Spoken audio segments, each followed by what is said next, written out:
that doesn't exactly say anything in terms of a fresh face, based on that logic. So it'll be up for everyone to see. I'm certainly curious to see how Harris is going to keep moving forward. I know that she's definitely been taking away a lot of Biden's steam in terms of, getting her campaign more recognition, getting more of her message out there that she would probably only get from California, which right now she's leading over Biden. Makes sense. She's one of our 2 senators. But I certainly think she's somebody to look out for, even though, I've had a lot of people talk to me about her background and whether or not that's something to be concerned about. And I think for a lot of people on the Democratic side, that's something that they have to sort of contend with is, in 2016, you did have a lot of people that were outraged over a lot of what the party did in having Hillary be the nominee, even though Bernie was a clear favorite. This time around, you've kind of got something similar to which, yes, Biden is clearly the person everybody knows, but at the same time, you have a lot of other candidates that may or may not have completely spotless backgrounds.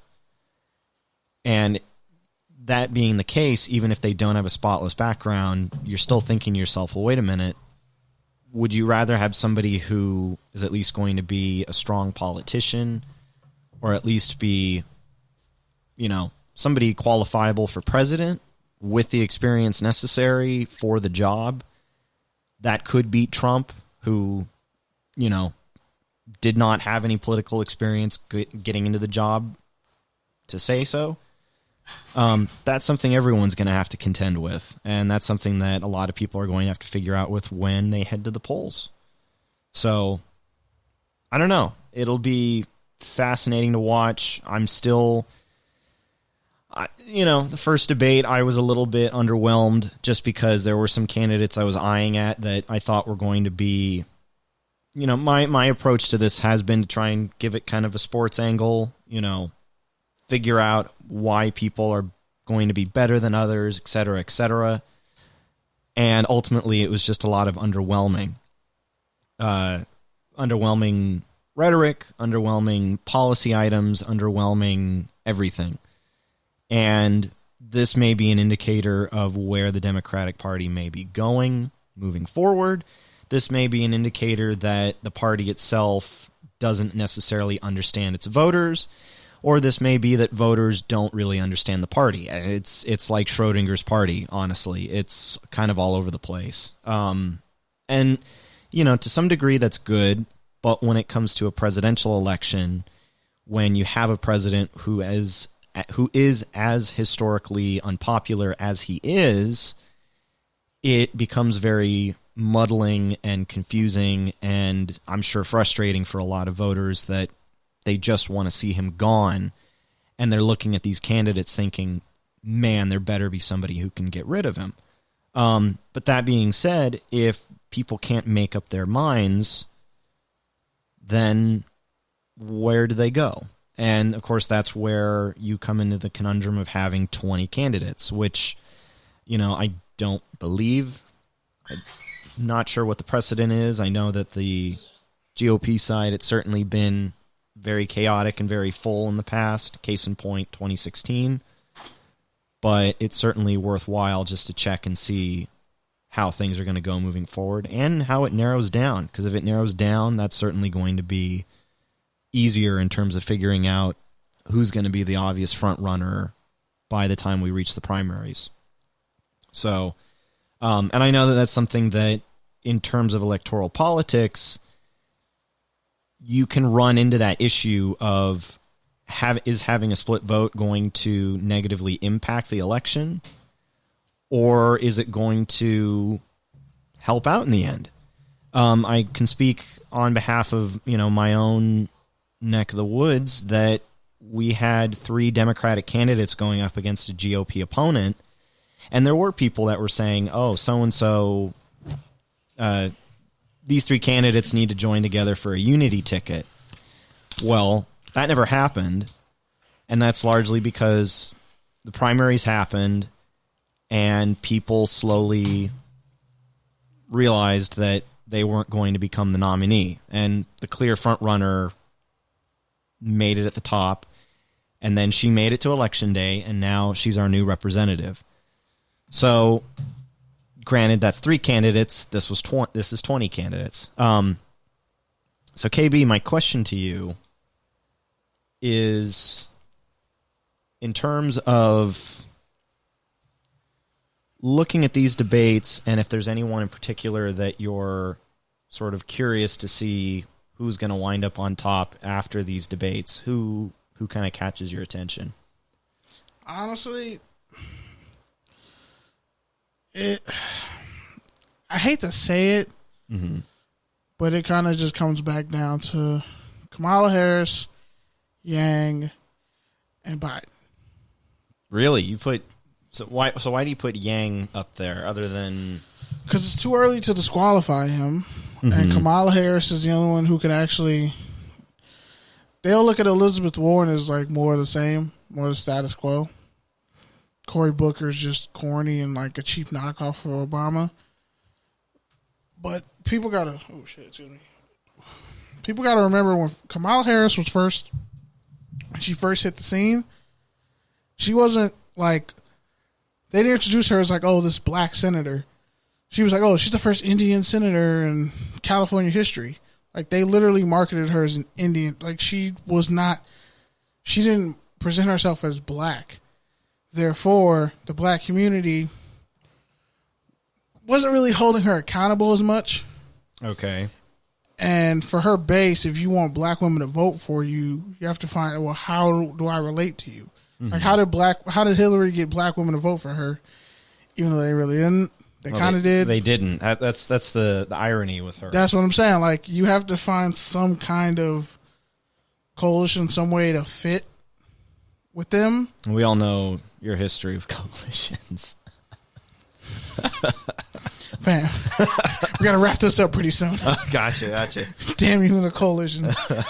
Yeah, coalitions and unions don't work, but whatever. Anyway, unions is one thing, coalitions is another thing, but neither work. That's another episode. That's a whole nother episode. Yeah, it's a whole nother week. But when it comes down to it, I just say those 3 because Biden is still. I think they still want an old white dude to go up against another old white dude. Okay, they're never going to let Bernie in. I think he had a shot. How many years ago was it? 3? What is he doing differently? Right. That's why I said for his strategy. Like, it's not. It's the greatest hits. Yeah, that's what I'm saying. And people are going to get tired of the greatest hits. People take their chance on Kamala Harris, but young people aren't really sold on the Democratic candidates. Yang, that's why he can still be there, because no one's completely off on him yet, and a lot of people aren't on him yet. But I think he's still growing. He's at the detriment of having 18 other people running. Doesn't matter though. Well, I mean, it does. That's all that matters. But not to mention personality matters too. That's also a part of why Trump made it out of more than 20 candidates last time around. But Yang can still hang in at least until they cut the field. That's what I'm saying. Right.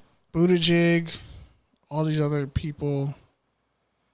No, it's not going to happen. But we know it's not going to happen. If anything, too, when it comes to Yang and a couple of the other candidates and their longevity, there's that one little thing that could arguably keep them until the day of the convention, and that's money.